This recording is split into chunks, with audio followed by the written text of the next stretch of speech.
What if I told you that you're probably throwing away $500 to $800 every single month on expenses you don't even think about? There are 12 specific expenses quietly draining your bank account right now. I'm on a mission to help y'all take control of your finances and stop bleeding money on things that don't matter. And today I'm exposing the 12 expenses that are quietly draining your bank account. More importantly, I'm showing you exactly how to eliminate them so you can redirect that money into your savings account. Let's start with something that's costing you money every single day, even when you're sleeping. Heating and cooling. Your thermostat is silently stealing hundreds of dollars from you every month. I'm not saying don't heat your home in winter and don't cool it in the summer. I'm saying you don't need your house to feel like an icebox in July or a sauna in January. Here's the reality. Most people set their thermostat to whatever feels comfortable in the moment without thinking about the cost. But here's what's crazy. Increasing your thermostat by just 2 to 3 degrees can save you 10 to 15% on your energy bill. In summer, instead of setting it to be 68 degrees, try 71 degrees.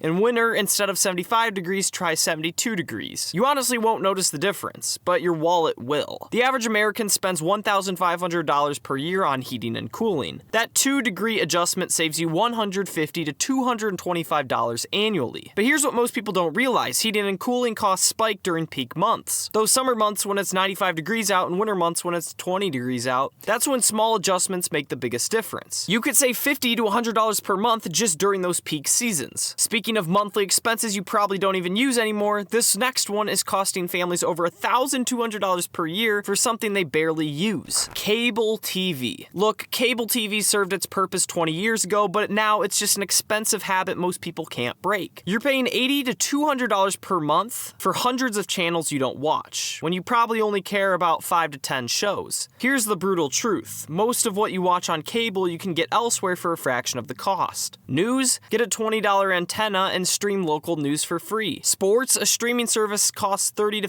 $50 per month instead of $150. Movies? Netflix costs $15 per month instead of a premium cable package. I know people paying $180 per month for cable who spend most of their time watching YouTube or Netflix anyway. That's $2,160 per year for something they barely use. Cut cable, get an antenna for local channels, pick 1 or 2 streaming services, and you've saved $1,800 per year. But here's what's really crazy. Most cable companies make it incredibly difficult to cancel because they know once you see how little you miss it, you'll never go back. And while we're talking about outdated technology you're still paying for, let's talk about landlines no one answers. How many of you are paying $30 to $50 per month for a landline that only gets spam calls? You use your cell phones for everything. You never check the landline voicemail. This is literally paying for something you don't use. It's like paying for a gym membership and never going, except at least the gym membership might motivate you to exercise. The landline just sits there costing you money and collecting dust. Here's what you need to do. Call any services that have your landline number and switch them to your cell phone. Then cancel that landline immediately. That's $360 to $600 per year back in your pocket for something you weren't even using. The only people who might need landlines are businesses or people in areas with poor cell coverage. For everyone else, it's just a monthly donation to the phone company. But this next expense is even more ridiculous because you're literally paying for something that makes your car dirty again within days. Weekly car washes. I see people paying $30 to $50 per month for unlimited car wash memberships, then using them multiple times per week. Unless you're driving through mud daily, this is a complete overkill. Your car doesn't need to be washed every week. It definitely doesn't need to be washed multiple times per week. You're paying for convenience that you don't actually need, and it's costing you $360 to $600 per year. Here's a better approach. Wash your car yourself every few months or pay for a single car wash when you actually need it. A $15 car wash every 2 months costs you $90 per year instead of $400 plus. That's over $300 in savings for something that makes zero difference in your daily life. Your car's primary job is to get you from point A to point B safely. It doesn't need to be a showroom clean every single day. Save the money and put it towards something that actually matters. Speaking of paying extra for things that don't actually matter, this one happens every time you go to the grocery store. Brand name groceries only. You're paying a premium for logos on packaging, and it's costing you $1,000 per year. Generic store brands are typically 20 to 40% cheaper than name brands are, and are often made in the same facilities with the same ingredients. Here's the math. If you spend $150 per week on groceries and 40% of that is name brand products, you could replace with generic and you'll only be wasting $30 per week. Again, start with basics like flour, sugar, pasta, rice, and canned tomatoes, and then work your way up to other items. The only things worth buying name brand items are the ones that you can tell a significant difference about, and that's usually only 10 to 20% of your grocery list. But here's an even more wasteful grocery habit that's probably costing you $500 $20 plus per year. Snacks bought just in case. You buy snacks just in case you get hungry, then half of them expire before you even eat them. This is paying for food you don't eat, which is literally throwing money in the trash. Here's what's really happening. You're buying snacks because you're not eating satisfying meals. Instead of buying $20 worth of chips, cookies, and crackers every week, spend that money on better ingredients for actual meals that will keep you full. Snacks don't fill you up anyways. You eat a bag of chips and you're hungry again in an hour. So you're paying twice, once for the snacks and again for the real food that'll actually satisfy your hunger. The solution is simple. Stop buying snacks just in case and start eating more nutritious, filling meals. You'll save money and feel better. That $20 per week on unnecessary snacks is over $1,000 per year. But this next expense isn't just wasting your money, it's actively destroying your wealth at the rate that will shock you. Number 7 is credit card interest. This is the wealth killer. Credit card interest rates are typically 18 to 25%, which means if you carry a $5,000 balance, you're paying $900 to $1,250 per year just in interest. That's money that disappears forever and builds zero wealth. It actually takes away from your wealth. Here's what's insidious about credit card debt. People use cards for rewards points, but those points are completely negated if you're paying interest. You might earn 2% cash back in rewards, but you're paying 20% in interest. That's a net loss of 18%. If you have credit card debt, this should be your number one financial priority. Cut every expense you can and attack this debt with intensity. Every month you carry a balance is another month of wealth destruction. Speaking of paying for things you don't use, this next one is costing people hundreds of dollars for something they might use once a month. Gym memberships you don't use. If you haven't been to the gym in a month, cancel your membership. If you go less than once a week, you should probably cancel it and work out from home for free. I'm not against fitness. Staying healthy is crucial, but paying $50 to $100 per month for a gym you're rarely using is financial insanity. That's $600 to $1,200 per year for something you're not utilizing. Here's the test. Calculate your cost per visit. If you pay $60 per month and go 4 times, that's $15 per visit. If you go twice, that's $30 per visit. If you go once, that's $60 per visit. At that point, you'd be better off paying for a day pass when you actually want to work out. For most people, bodyweight exercises at home, running outside, or YouTube workout videos are just as effective and completely free. Save the gym membership money and invest it instead. But this next spending trap is even more dangerous because it tricks you into thinking you're being smart with money. Number 9 is buying clothes just because they're on sale. A 50% off shirt you don't need isn't a good deal, it's a waste of money. You're not saving 50%, you're spending 100% on something you wouldn't have bought at full price. This applies to everything, not just clothes. Sale prices trigger our brains to think we're being smart shoppers, but if you buy something you don't need, you're just spending money you didn't have to spend. Here's the rule. Only buy things on sale that you were already planning to buy. If you weren't going to buy it at full price, don't buy it on sale either. That great deal on a jacket you'll wear twice is still a waste of money. I see people everywhere with closets full of clothes they never wear, all bought because they were such a good deal. That's not saving money, that's accumulating expensive clutter. And speaking of emotional spending decisions, the next one is probably happening on your phone right now. Number 10 is impulse Amazon purchases. Amazon has made it dangerously easy to buy things you don't need with one-click purchasing. You see something show up that you want, you buy it, and it shows up at your door before you even thought about whether you actually need it. These impulse purchases add up fast. A $20 gadget here, a $30 item there, and suddenly you've spent $200 this month on stuff you forgot you ordered. That's $2,400 per year on impulse buys. Here's the solution. Remove your payment methods from Amazon and other shopping apps. Make yourself manually enter your credit card information for every purchase. That extra 30 seconds gives your brain time to ask, do I actually need this? Better yet, use the 24-hour rule. Add items to your cart, but wait 24 hours before actually buying them. Most of the time you realize you don't actually want it and remove it from your cart. But this next expense is tricky because it involves other people's feelings, yet it's costing you hundreds every year. Number 11 is gifts bought out of obligation. You're buying expensive gifts for people you barely know because you feel obligated. Your second cousin's wedding, your coworker's baby shower, your neighbor's graduation party, these add up to hundreds of dollars per year. Here's the truth. Thoughtful, inexpensive gifts are more meaningful than expensive generic ones. A $20 gift that shows you put thought into what someone would actually like is better than a $100 gift card that shows you spent money but no time. You don't need to buy gifts for every single occasion. You don't need to spend $50+ on every gift. You definitely don't need to go into debt to buy gifts for people who won't remember what you gave them 6 months later. Set a gift budget and stick to it. Focus on people who actually matter to you. For everyone else, a thoughtful card or small token is perfectly appropriate. And this next expense ties everything together because it's the root cause of most financial problems. Number 12 is paying for convenience instead of planning. This is the big one. Paying premium prices because you didn't plan ahead. Ordering takeout because you didn't meal prep. Buying expensive gas because you didn't fill up when it was cheaper. Paying rush shipping because you waited until the last minute. Most of our wasteful spending comes from the desire to be comfortable and avoid planning, but convenience costs money, and those costs add up to thousands per year. Here's what's really happening. You're letting emotions control your wallet. Whether it's laziness, stress, or instant gratification, emotional spending decisions are wealth killers. The solution is simple but not easy. Plan ahead, meal prep on Sundays, buy gifts in advance, keep your gas tank above half full, order things with regular shipping when you don't need them immediately. Every time you pay for convenience, ask yourself, could I have avoided this cost with better planning? Most of the time, the answer is going to be yes. But now that you know the 12 hidden expenses that are draining $500 to $800 from your bank account every month, there's a flip side to this. Simple daily decisions that seem tiny, but quietly build wealth over time. So check out this video where I reveal 9 daily frugal money decisions that add up to serious wealth.